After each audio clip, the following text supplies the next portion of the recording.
ఇటువంటి కార్యక్రమాలు ఏమి చేయట్లేదు కదా మేము. ఏ రూల్కి 10 మంది పడాలి కదా, 34 ఏదో ఉంది.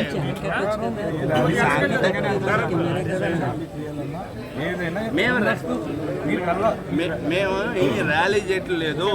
మేము శాంతియుతంగా వెళ్ళి మాత్రమే చెప్పేదండి. మేము శాంతియుతంగా వెళ్ళి మాత్రమే కమిషనర్ గారికి మున్సిపల్ ఆఫీస్కి వెళ్ళి మాకున్నటువంటి ఇబ్బందులు ఏంటనేటువంటి చెప్తాం. దానికే వచ్చాం మేము.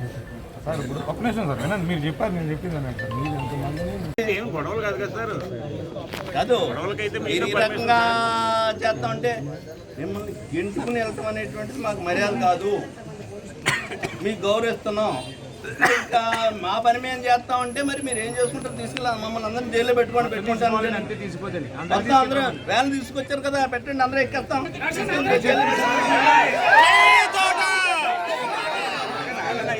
అదో మొత్తం అందరినీ తీసుకెళ్ళి మీరు జైల్లో పెట్టుకుంటానంటే వస్తాం. ఎక్కుతాం, తీసుకుని వెళ్దండి, తీసుకెళ్ళండి, వ్యాన్ పెట్టండి, మొత్తం ఎక్కుతాం.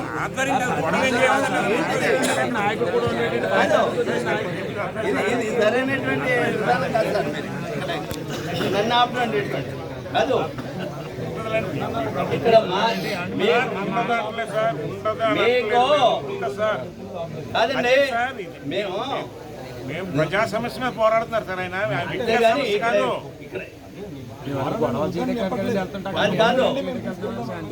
తీసుకెళ్తుంటే మేము వెళ్ళలేమా సార్? సురేష్ గారు మేము వెళ్ళలేమా?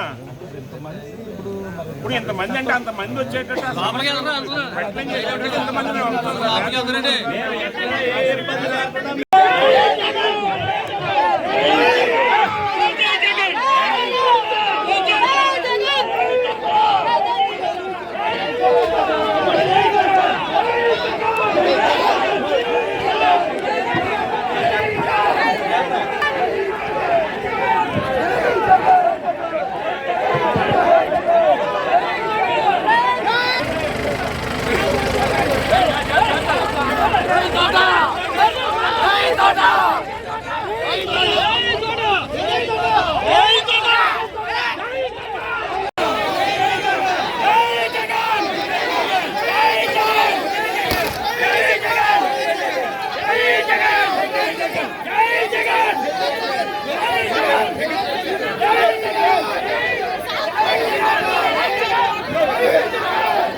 ఇక్కడ ఈ ప్రభుత్వం చేస్తున్నటువంటి అరాచకాల్ని ఒక ప్రతిపక్ష పార్టీగా వాటిల్ని ప్రజల దృష్టికి తీసుకెళ్ళవలసినటువంటి బాధ్యత మాకుంది. పాలకపక్షంగా అధికార పార్టీ ఉంటే ప్రజాపక్షంగా మేమున్నాం. ప్రజలకు జరుగుతున్నటువంటి అన్యాయాన్ని, ఇలా దుర్మార్గమైనటువంటి నియంత్రిత దారిని కూడా ప్రజల్లో ఎండగట్టవలసినటువంటి బాధ్యత మాకుంది. ఈ మెండపేట మున్సిపాలిటీలో జరుగుతున్నటువంటి అరాచకాలు, ఈ నియోజకవర్గంలో జరుగుతున్నటువంటి దౌర్జన్యాలు మీరే చూస్తున్నారు. ఎప్పుడో 2021-22లో మెండపేట మున్సిపాలిటీలో ఉన్నటువంటి రిక్షా కార్మికుల సంఘం అంతా ఎండలో ఉంటుంటే, ఆ రోజు ఉన్నటువంటి ప్రభుత్వం నుంచి మున్సిపల్ జనరల్ ఫండ్స్ నుంచి 10 లక్షల రూపాయలు ఖర్చు పెట్టి ఒక షెల్టర్ వేయటం జరిగింది వాళ్ళకి బస్ స్టాండ్ సెంటర్లో. ఆ షెల్టర్ వేసినటువంటి దానికి 10 లక్షల రూపాయలు ప్రభుత్వ నిధులు ఖర్చు పెట్టారు మున్సిపల్ జనరల్ ఫండ్స్ నుంచి. ప్రభుత్వం మారిన తర్వాత అక్కడ ఉన్నటువంటి ఫ్లెక్సీలు తీసేసి, జగన్మోహన్ రెడ్డి గారు బొమ్మలు తీసేసి, ఆ ఆర్డర్ కూడా మున్సిపల్ తీర్మానంతో కట్టినటువంటి షెల్టర్ అది తీసేసి వీళ్ళ దౌర్జన్యాలు చేసేసి ఈ రకంగా చేస్తుంటే ఎందుకు ప్రతిపక్షంగా మేము కూర్చొని ఊరుకుంటాం? దీనికి 2 నెలల క్రితం అధికారులకి కంప్లైంట్ ఇచ్చాం, మున్సిపల్ కమిషనర్ గారికి ఇచ్చాం, అదేవిధంగా పోలీస్ డిపార్ట్మెంట్కి ఇచ్చాం. ఈ రోజు వరకు ఏ విధమైనటువంటి స్పందన లేదు. వీళ్ళకి ఇచ్చినటువంటి అర్జీలన్నీ కూడా దున్నపోతు మీద వాన కురిసినట్టు కనపడుతుంది. ఏంటి దౌర్జన్యం, ఏంటి అన్యాయం, ఏంటి? ఈ ప్రభుత్వంలో అరాచకమైనటువంటిది ఎక్కడికి పడితే అక్కడ జరుగుతుంది. ఈ మున్సిపాలిటీకి సంబంధించినటువంటిది ఆస్తులు దోసులు తింటున్నారు. ఈ పక్కన ఉన్నటువంటి 4 కోట్ల రూపాయలు విలువ చేసేటువంటి స్థలం, ఈ 30వ వార్డులోకి సంబంధించినటువంటి ఒక స్థలాన్ని పక్కా వ్యక్తి కబ్జా చేసేస్తే దాన్ని మున్సిపల్ ఆఫీసులో అనేక మీటింగుల్లో చెప్తే ఏమీ పట్టించుకోరు. ఈ తెలుగుదేశం పార్టీ నాయకులు కబ్జా చేశాడు దాన్ని. 4 కోట్లు విలువ చేస్తారు స్థలం ఖరీదు. అంటే మీ ఇష్టం, మీ అధికారం మీ చేతిలో ఉందని దోసేటివేనా మీ కార్యక్రమాలు? ఏంటి అన్యాయం ఏంటి? ఈ కమిషనరు రాము డాక్టర్ అని చెప్పేసి ఒక డాక్టరు హాస్పిటల్ కట్టుకున్నాడు. హాస్పిటల్కి వైఎస్ఆర్ ప్రభుత్వం అధికారంలో ఉండగా కట్టుకోవడానికి పర్మిషన్ ఇచ్చాం. అతను మంచి డాక్టర్, గవర్నమెంట్ డాక్టర్ రిజైన్ చేసి హాస్పిటల్ కట్టుకుని బ్రహ్మాండమైనటువంటి వైద్యం చేస్తున్నాడు. మేము పర్మిషన్ ఇచ్చాం, కట్టేసుకున్నాడు. పైన ఇంకో ఫ్లోర్ వేసుకోవడానికి పర్మిషన్ కోసం పెట్టుకుంటే ఎమ్మెల్యే గారు చేసుకోండి అని చెప్పాడట. ఎమ్మెల్యే గారు చేసుకోండి అని చెప్పాడని చెప్పేసి ఈయనేమో పైన ఫ్లోర్ వేసుకుంటుంటే పొద్దుట ఇదిగో పర్మిషన్ కూడా ఫ్లెక్సిలీ ఆ విధంగా వచ్చి పొద్దుట 4 గంటలకు వచ్చి 20 లక్షల రూపాయలు ఖరీదు చేసేటువంటి మెటీరియల్ పెట్టుకుంటే అదంతా పడగొట్టేసి కూలగొట్టేసి వెళ్ళిపోయారు. కమిషనర్ బాధ్యత ఏంటి? రౌడీ అవుతున్నాం, తెలుగుదేశం పార్టీ నాయకుడు అవుతున్నాం. కమిషనరు ప్రభుత్వ పరంగా అతనికి ఉండేటువంటి అధికారంతో నోటీస్ ఇవ్వాలి, లేకపోతే కేసు పెట్టాలి, చట్టపరమైనటువంటి చర్యలు తీసుకోవాలి. తప్పితే జనాన్ని తీసుకొచ్చి కూలగొట్టేయటం అనేటువంటిది అతను ఒక రౌడీయుతంగా, లేకపోతే ఇక్కడ ఎమ్మెల్యే గారు ఏం చెప్తున్నాడు చేతనా అనేది.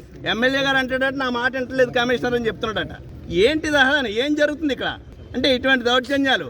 ఆ డాక్టర్ గారు కేసు వేసాడు. ఇప్పుడు కమిషనర్ మీద ఎఫ్ఐఆర్ కూడా వేసారు. కమిషనర్ మీద అంటే ఎక్కడికి వెళ్తుంది ఇది? ఎక్కడ తీసుకెళ్తున్నారు? ఏంటి దౌర్జన్యాలు ఏంటి? ఇలాగా అనేక రకాలైనటువంటి కార్యక్రమాలు చేస్తున్నారు. ప్రజాస్వామ్యబద్ధంగా మేము ర్యాలీ చేస్తుంటే పోలీస్ అధికారులు వచ్చి అడ్డుకుంటారు ఇక్కడ. సార్ ప్రధానంగా ఇదే బోర్డు విషయమే గత కొద్ది రోజుల క్రితం తొలగించిన బోర్డుని మన పార్టీ శ్రేణులతో వెళ్ళి పెట్టడం జరిగింది సార్. అప్పట్లేని ఉద్రిక్తి ఇప్పుడు ఉండడానికి ప్రధాన కారణంగా ఏం చెప్తారు? ప్రధాన కారణం ఏముంది? ఆ వేళ తొలగించారు, మళ్ళీ పెట్టాం.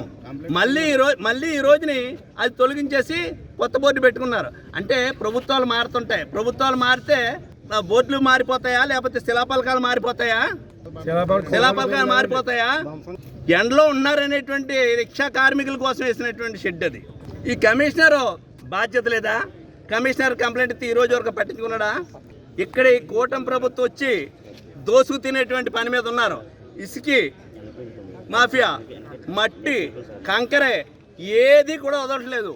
ఈ పక్కన ఉన్నటువంటి ఒల్లూరులో చెరువు తవ్వేసి మట్టి అమ్ముకుంటున్నారు. ఇవాళ ఎవరికి చెప్పాలి? ఎవరికి చెప్పినా మీరు కంప్లైంట్ ఇచ్చారు కదా చూద్దాంలే అనేటువంటి పరిస్థితుల్లో ఉన్నారు.